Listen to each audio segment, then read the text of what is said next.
Hello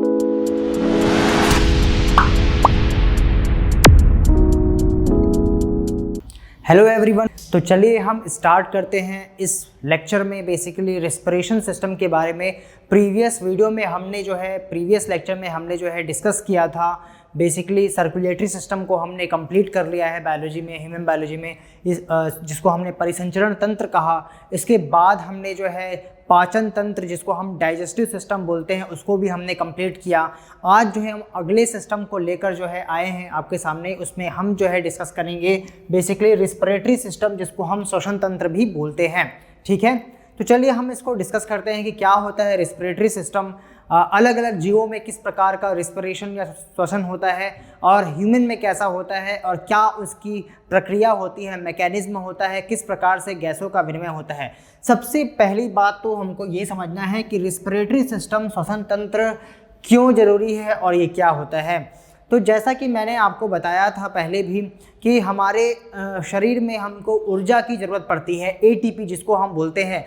और ये कहाँ बनता है इसको भी मैंने आपको बताया था कि बेसिकली हमारे शरीर की जो कोशिकाएं होती हैं, सेल्स ऑफ आवर बॉडी, उनमें सेल ऑर्गेनल्स होते हैं बेसिकली, जिसको हमने कोशिकांग बोला था। उसमें एक सेल ऑर्गेनल माइटोकॉन्ड्रिया होता है। माइटोकॉन्ड्रिया जिसको हमने पावर हाउस ऑफ सेल भी बोला था। ठीक है, क्यों बेसिकली बोला था? एनर्जी हाउस ऑफ, जहाँ से एनर्जी आपको मिलती है, इसलिए हमने पावर हाउस बोला था।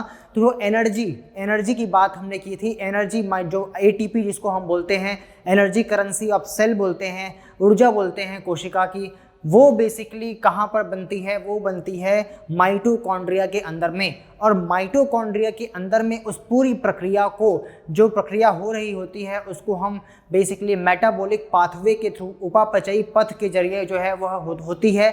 उसमें श्वसन का बहुत महत्वपूर्ण रोल होता है, क्योंकि श्वसन एक ऐसी प्रक्रिया है जिसमें दो चीज़ें इंक्लूड होती हैं। एक तो फिजिकल प्रोसेस, भौतिक प्रक्रिया होती है, और दूसरी जैव रासायनिक प्रक्रिया होती है। तो अभी हम जो पढ़ने वाले हैं उसमें सबसे पहले हम भौतिक प्रक्रिया के बारे में पढ़ेंगे, जिसमें हम क्या करते हैं, श्वास अंदर लेते हैं, इन्हेलेशन करते हैं, और एक्सहेलेशन करते हैं, जिसको हम श्वास बाहर निकालना बोलते हैं। बेसिकली इसको हम बोलते हैं ब्रीदिंग। और दूसरी चीज़ उसी के अंदर होगी गैसियस एक्सचेंज, गैसों का विनिमय। ये तो पूरी भौतिक प्रक्रिया हो गई।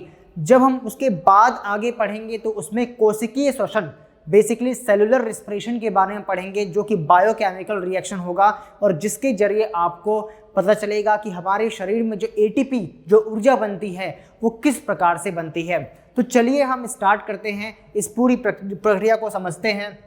तो जैसा कि मैंने आपको बताया कि रेस्पिरेटरी सिस्टम श्वसन तंत्र मानव में एक वेल डेवलप्ड आपको देखने को मिलता है, जिसको फुसफुसी तंत्र या पल्मोनरी सिस्टम भी बोलते हैं। अगर हम बात करें तो सबसे पहले जो हम फिजिकल प्रोसेस की बात कर रहे हैं, भौतिक प्रक्रिया की बात कर रहे हैं, तो इसमें दो चीज़ें आएंगी। एक तो ब्रीदिंग, श्वास लेना, और दूसरा एक्सचेंज ऑफ गैस, मतलब कि गैसीय विनिमय। इन दो चीज़ों को हमको यहाँ पर समझना है बेसिकली। ठीक है, तो इसको समझने से पहले हम ये भी समझ लेते हैं कि जो रेस्पिरेशन होते हैं वो दो टाइप का होता है। श्वसन जो होता है वो दो टाइप का होता है। एक तो होता है इंस्पिरेशन, जिसको हम निःश्वसन बोलते हैं, और दूसरा होता है एक्सपायरेशन, जिसको हम उच्च श्वसन बोलते हैं। बोलने का मतलब है जब आप इनहेल करते हैं, श्वास अंदर लेते हैं, तो उस प्रक्रिया को हम क्या बोलते हैं? इंस्पिरेशन, निःश्वसन, जिसमें आप ऑक्सीजन क्या करते हैं? अपने बॉडी के अंदर लेते हैं। और दूसरी प्रक्रिया जिसमें आप श्वास छोड़ते हैं, जब ब्रीद आउट करते हैं, तो उसमें क्या करते हैं? बेसिकली कार्बन डाइऑक्साइड को बाहर निकालते हैं।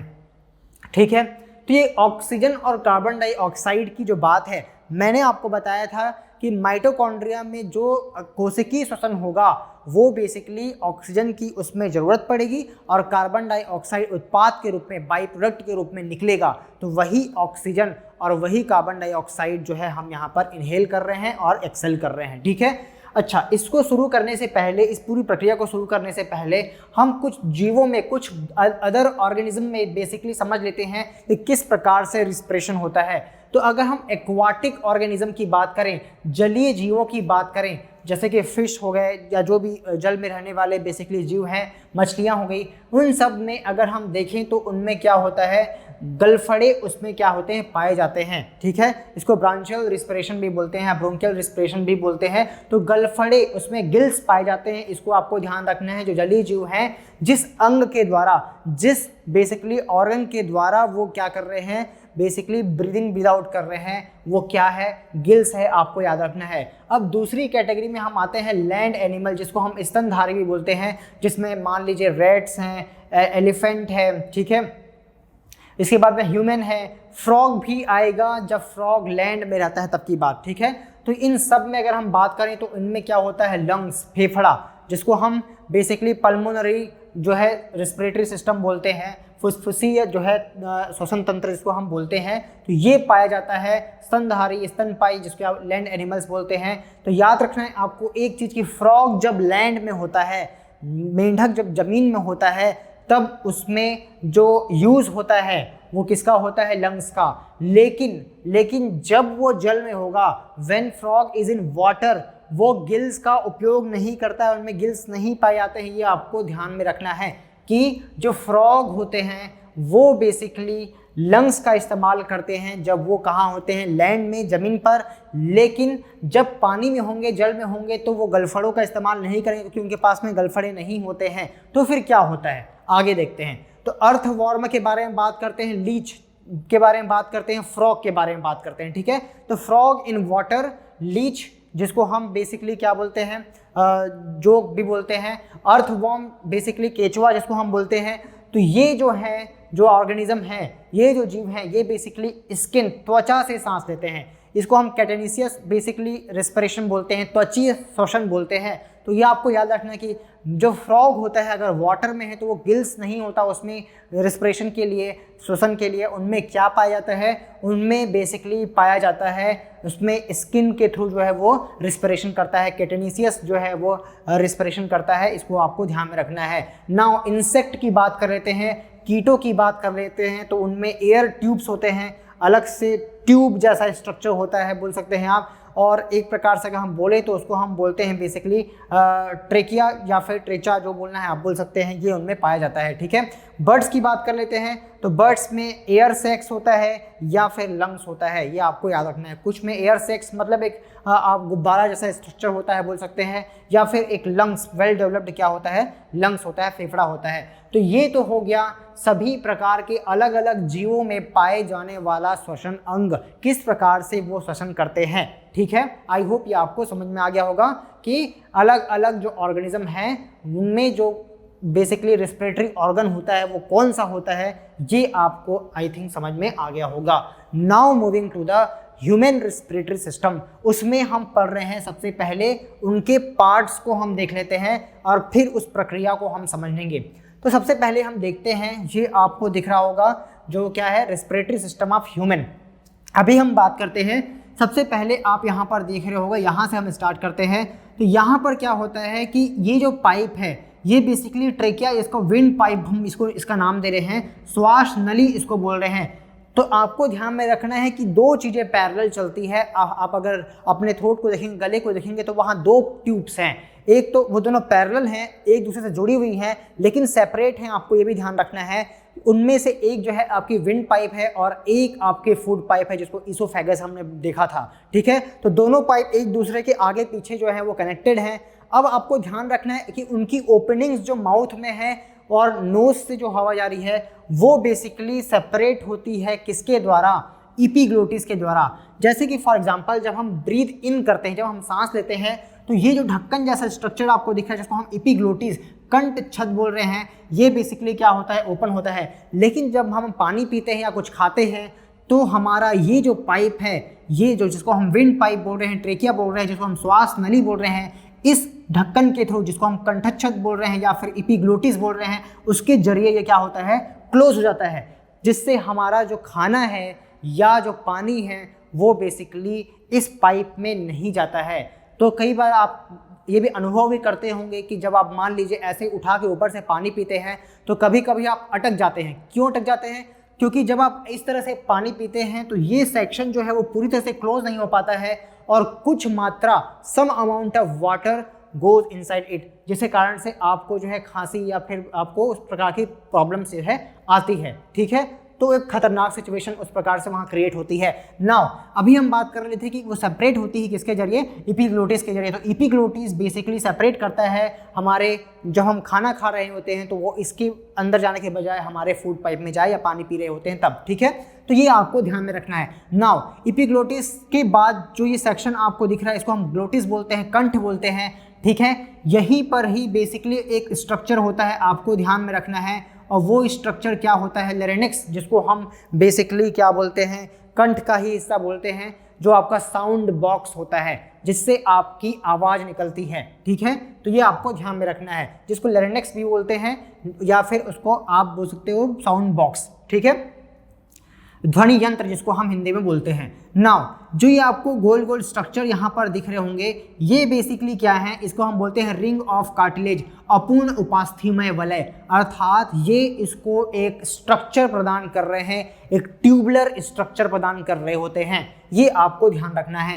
नाउ ये हो गई हमारी वेन पाइप, जिसको हमने बोला श्वास नली, ठीक है। नाउ ये जो एक वेन पाइप है, ट्रेकिया है, यह श्वास नली जिसको हम बोल रहे हैं, ये आगे जाके दो भागों में विभाजित हो जाएगी, दो पार्ट में डिवाइडेड हो जाएगी, एक इधर और एक इधर। तो ये जो हमारा क्या है, ट्रेकिया, विंड पाइप, जिसको हम श्वास नली बोल रहे हैं, ये क्या है, इसको हम बोलते हैं श्वसनी, क्या बोलते हैं, ब्रोंकस, श्वसनी, ठीक है। तो आपको याद रखना है, ये हमारा ट्रेकिया, ये हमारा ब्रोंकस जिसको हम श्वास नली बोल रहे हैं, और ये श्वसनी इसको हम बोल रहे हैं। तो ये आपको ध्यान रखना है। तो दो श्वसनी आपको यहाँ पर दिख रहे हैं। नाउ इनकी एंट्री होगी कहाँ पर, लंग्स में, ठीक है। तो ये पूरा सेक्शन जो आपको दिख रहा है, ये पूरा सेक्शन जो आपको दिख रहा है ग्रीन कलर में अंदर में, ये है लंग्स, जिसको हम फेफड़ा बोल रहे हैं। अब आपको ध्यान से देखना है कि जैसे ही आप श्वसनी आगे बढ़ती है तो यहाँ कुछ ट्यूब्स के जरिए आपको यहाँ पर एक गुब्बारे जैसा स्ट्रक्चर आपको दिख रहा होगा, उसको बेसिकली हम क्या बोलते हैं, अल्वियोलाई बोलते हैं, कुपिका बोलते हैं। क्या बोलते हैं, अल्वियोलाई कुपिका, एक गुब्बारे जैसी संरचना, बलून लाइक स्ट्रक्चर होता है बेसिकली ये, ठीक है। ऐसे खूब सारे स्ट्रक्चर होते हैं। अच्छा, अब इंपॉर्टेंट चीज़ ये कि ब्रोंकस और अल्वियोलाई को कनेक्ट करने वाले लिंक को हम ब्रोंक्यूल्स बोलते हैं, श्वसनी उसको भी बोलते हैं हिंदी में, ठीक है। तो ये आपको याद रखना है।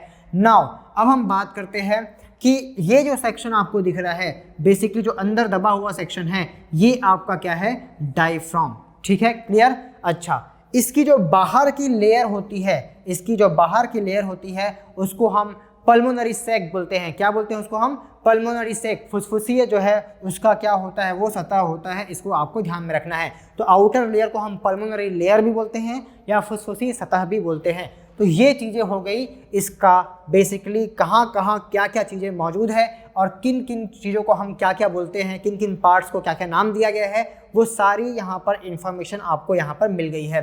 अब हम आते हैं प्रक्रिया पर कि किस प्रकार से जब हम ब्रीद इन करते हैं, ब्रीद आउट करते हैं, तो गैसियस एक्सचेंज होता है, गैसों का विनिमय होता है, और किस प्रकार से हमारे बॉडी में गैसों का परिवहन होता है, बेसिकली ट्रांसपोर्टेशन ऑफ गैस होता है, ट्रांसपोर्ट ऑफ गैस होता है, इसको भी हम यहाँ पर समझेंगे।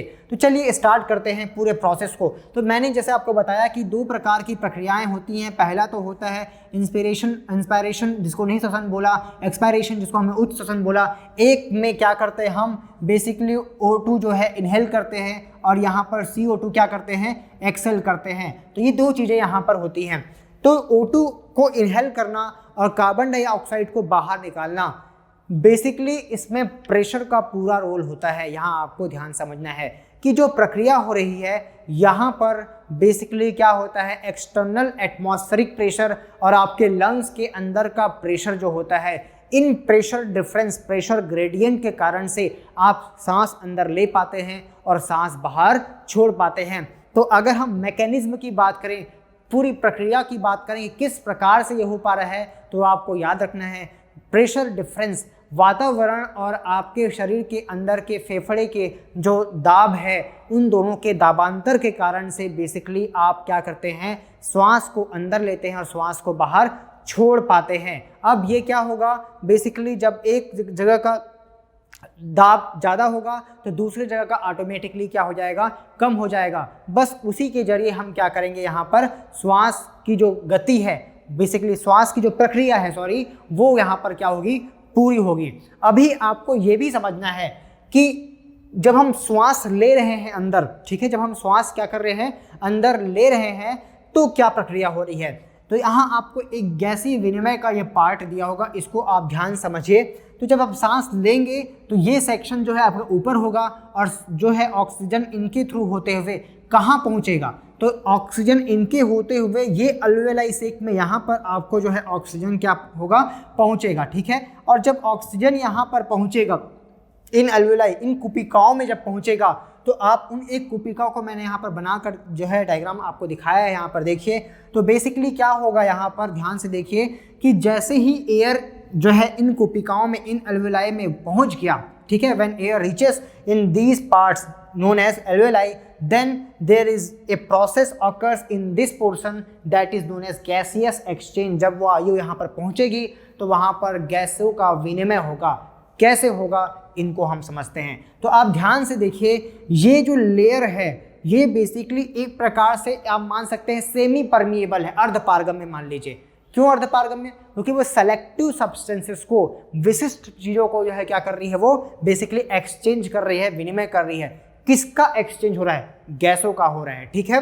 तो आपको अब ये समझना है कि जब आप ऑक्सीजन अंदर लिए तो यहाँ पर ऑक्सीजन भरा हुआ है, जो ऑक्सीजन को कहाँ जाना है, तो ब्लड में जाना है। तो आप ध्यान से देखिए कि जैसे जैसे यहाँ पर आप स्ट्रक्चर देख रहे हैं, उसी के जस्ट नीचे में क्या गई हुई है, ब्लड वेजल्स, जिसको हम रक्त वाहिका बोल रहे हैं। तो हर एक जो आपकी अल्वेलाई होती है उसके नीचे क्या होती है, बहुत सारे ब्लड वेजल्स होते हैं।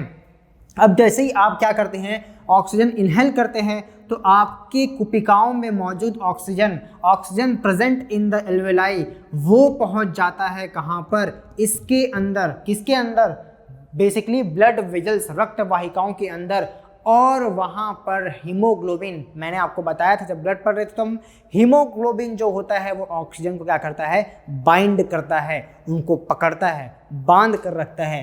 तो यहाँ पर जो आरबीसी है, आरबीसी मतलब हीमोग्लोबिन जो होता है वो ऑक्सीजन को बाइंड करेगा और जो लाया हुआ कार्बन डाइऑक्साइड होगा उसको क्या करेगा, रिप्लेस कर देगा। अच्छा, ये हो कैसे रहा है भाई, ये प्रक्रिया यहाँ पर हो कैसे रही है, सिंपल प्रोसेस है, विसरण। विसरण क्या होता है भाई, आपको पता होना चाहिए। विसरण हमारे शरीर में दो प्रकार की प्रक्रिया होती है पूरी बॉडी में, कोई भी एक्सचेंज होने के लिए, विनिमय होने के लिए पदार्थों का। एक तो होता है डिफ्यूजन और दूसरा होता है बेसिकली ऑस्मोसिस, परासरण, ठीक है। ये दो प्रक्रियाएं होती हैं। तो गैसियस एक्सचेंज का जो प्रोसेस है वो बेसिकली क्या है, डिफ्यूजन है यहाँ पर, सिंपल। और बेसिकली कंसेप्ट क्या है, कंसंट्रेशन ऑफ प्रेशर का ग्रेडियंट होने के कारण से, बोलने का मतलब सांद्रता और दाब में परिवर्तन होने के फलस्वरूप यह प्रक्रिया हो पाती है। समझ रहे हैं आप। तो बोलने का मतलब जब यहाँ पर जो है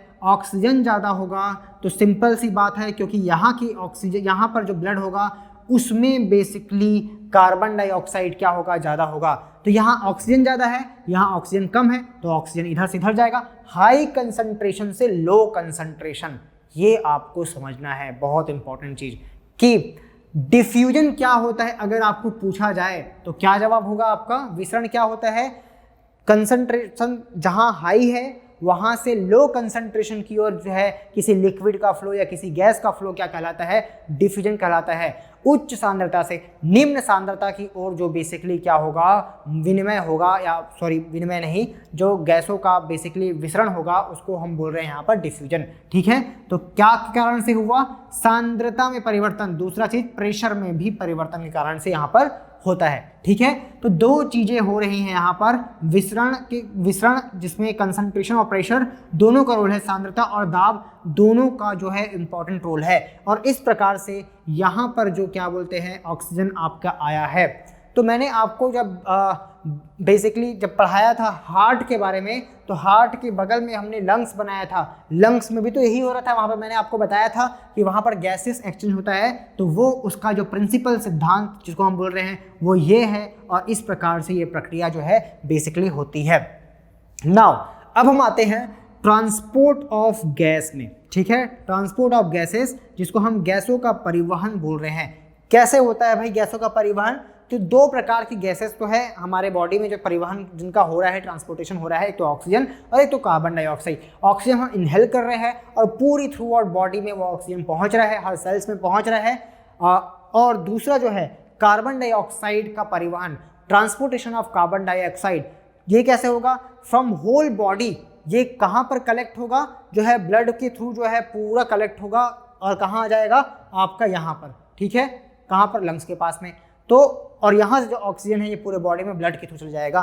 तो ट्रांसपोर्टेशन ऑफ गैस का जो मीडियम है, ये कौन है? ये तो है कौन? ब्लड। जो माध्यम है गैसों के परिवहन का, जो माध्यम है वो कौन है? वो है रक्त। तो आपको याद रखना है गैसों का परिवहन किसके माध्यम से होता है? रक्त के माध्यम से होता है। Transportation of gas is basically completed by blood, ठीक है। नाउ अब हम बात करते हैं सबसे पहले ऑक्सीजन के परिवहन के बारे में, ट्रांसपोर्टेशन ऑफ ऑक्सीजन। तो मैं आपको बताया था कि भाई जो हीमोग्लोबिन जब हम पढ़ रहे थे, आरबीसी के बारे में जब हम पढ़ रहे थे, ब्लड सेल्स के बारे में, रक्त कोशिकाओं के बारे में, तो मैंने आपको बताया था कि एक आयरन कंटेनिंग प्रोटीन पिगमेंट होता है जिसको हमने हीमोग्लोबिन बोला था। ये आरबीसी में होता है, बोलने का मतलब ब्लड में होता है, और ये ऑक्सीजन को क्या करता है?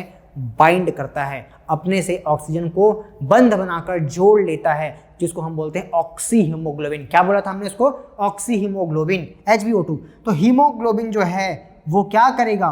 ऑक्सीजन को बाइंड करेगा, ऑक्सीजन के साथ में जुड़ जाएगा और फलस्वरूप ऑक्सी हीमोग्लोबिन का निर्माण करेगा। It will form oxy haemoglobin, ये आप नोट कर सकते हैं, ठीक है। तो एक हीमोग्लोबिन मैक्सिमम कितने ऑक्सीजन को बाइंड कर सकता है? बहुत इंपॉर्टेंट जो है ये क्वेश्चन आपके ऑब्जेक्टिव पॉइंट ऑफ व्यू से बनता है कि हीमोग्लोबिन जो है वो कितने ऑक्सीजन को बाइंड करता है मैक्सिमम।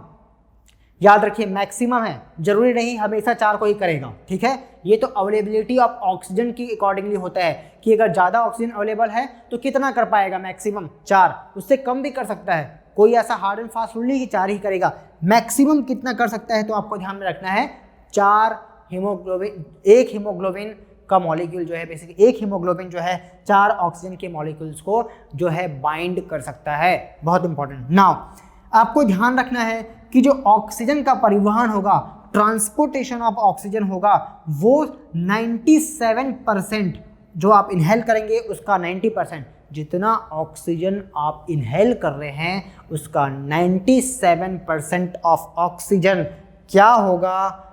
बेसिकली हीमोग्लोबिन से बाइंड होकर क्या होगा? ट्रांसपोर्ट होगा। हीमोग्लोबिन से जुड़कर क्या होगा? परिवहन होगा उसका। तो 3% क्या होगा? 3% जो है डिसॉल्व होगा प्लाज्मा में। 3% हीमोग्लोबिन, 3% सॉरी ऑक्सीजन जो है प्लाज्मा में घुल कर जाएगा।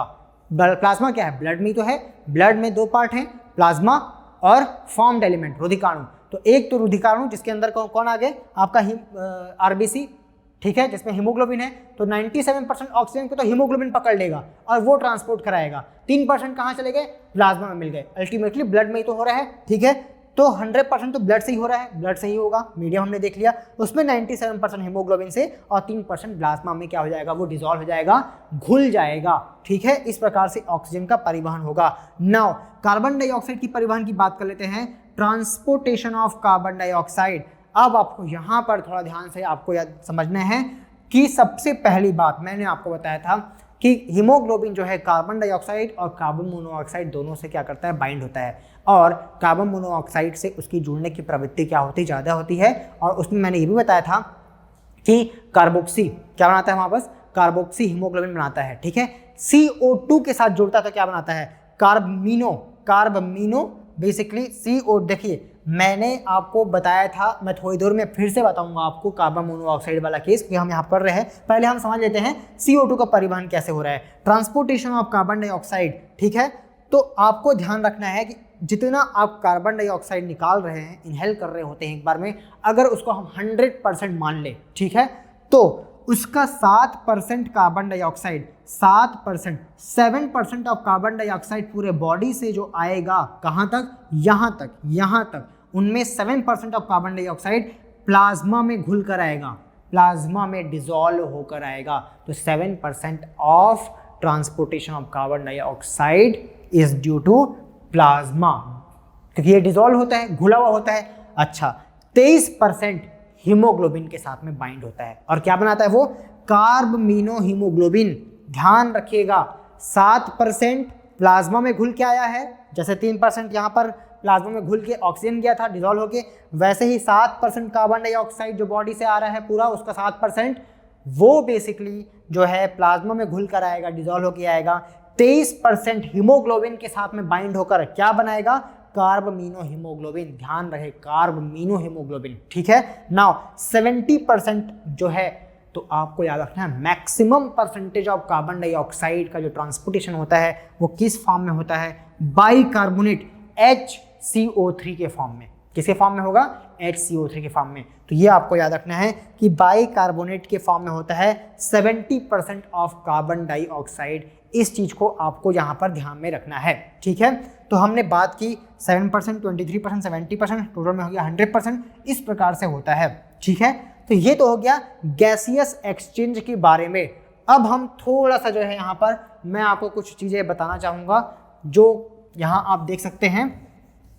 तो मैं यहाँ पर बता रहा था कि CO2 और CO, ठीक है, CO2 और CO के बारे में हम देख रहे थे।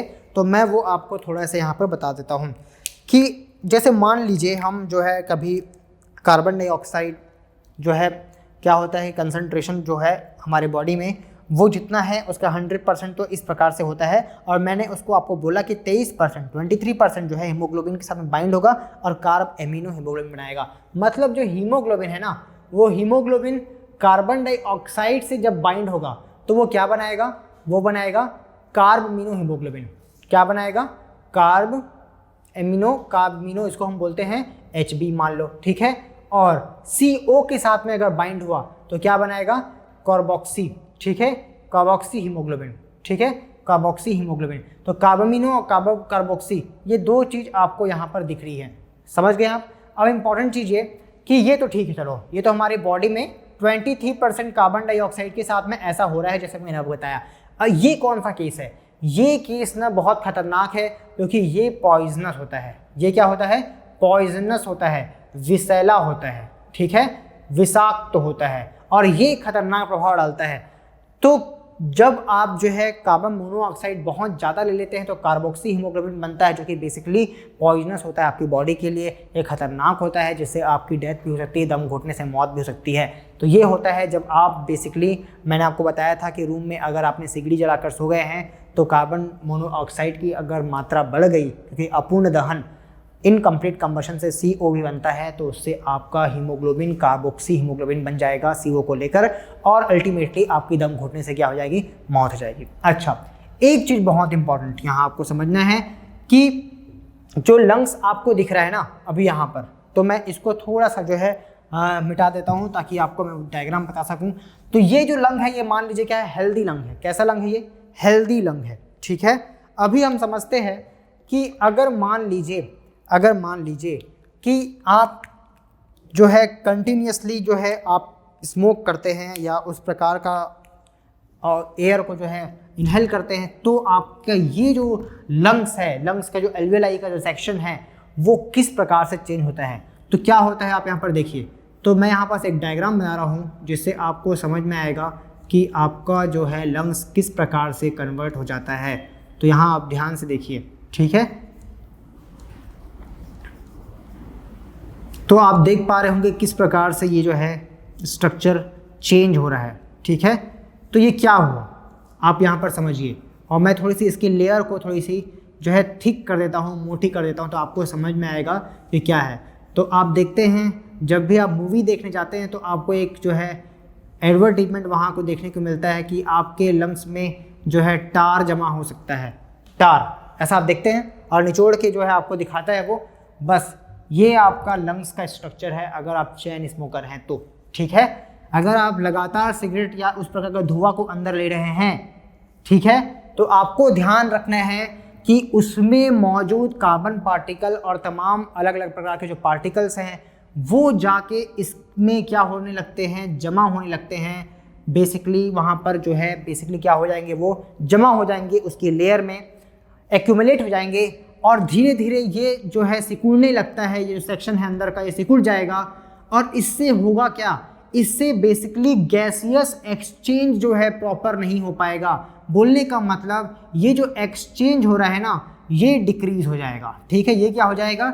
डिक्रीज हो जाएगा। मतलब कि आपकी बॉडी में कम ऑक्सीजन और ज़्यादा कार्बन, और अगर आपकी बॉडी में ऑक्सीजन कम है तो आपको एनर्जी भी कम मिलेगी और अल्टीमेटली इससे बहुत सारी दिक्कतें जो है आती हैं। पहली बात तो लंग कैंसर के चांसेस होते हैं, दूसरी बात आपको एस्थमा होने के चांसेस हो सकते हैं। ठीक है, इसके अलावा रेस्पिरेटरी बहुत सारी प्रॉब्लम होती है। अच्छा, और जो है स्मोकिंग, चैन स्मोकिंग करने से स्पर्म काउंट लो होता है, इनफर्टिलिटी जो है ये हो सकता है, क्योंकि स्पर्म की जो क्वालिटी है वो भी क्या होती है, कहीं ना कहीं रिड्यूस होती है। इसके अलावा आपके ब्रेन की जो कैपेसिटी होती है, मेमोरी कैपेसिटी, वो भी कम होती है, क्योंकि इन सारी प्रक्रियाओं में जो इम्पॉर्टेंट रोल होता है वो ऑक्सीजन का होता है। अगर आपकी बॉडी में ऑक्सीजन नहीं पहुँच रहा है तो अल्टीमेटली इससे बहुत सारी प्रॉब्लम होगी। फीमेल्स में भी, अगर फीमेल में भी कोई चैन स्मोकर है या इस प्रकार के धुआं को वो अंदर लेती हैं तो उनसे भी क्या होता है, उनकी बॉडी में भी ये चीज़ें होंगी और गलत प्रभाव डालेंगी। उनके मेंस्ट्रुएशन साइकिल में प्रभाव पड़ेगा, उनके एग के मैच्योरिटी में होने में जो है प्रभाव पड़ेगा, फर्टिलिटी अल्टीमेटली उसमें जो है प्रभाव उसमें पड़ेगा, इफेक्ट पड़ता है। तो आपको यहाँ पर ध्यान रखना है। ठीक है, तो this is all about respiratory system. यहाँ पर ये चीज़ें आपको समझ में आ गई होगी। ठीक है, तो अब हम जो है इसके बाद जो है पढ़ेंगे बेसिकली आपका क्या है, ये तो फिजिकल रिस्पिरेशन की बात हो गई। नाउ हम जो है केमिकल, बायोकेमिकल रिस्पिरेशन को समझेंगे, जिसमें हम ये समझेंगे कि गैसियस एक्सचेंज होता है, फिर वो गैस पहुँचेगा सेल्स में, तो वहाँ पर माइटोकॉन्ड्रिया में कौन सी एक्टिविटी होगी उसको हम अब जो है समझेंगे। ठीक है।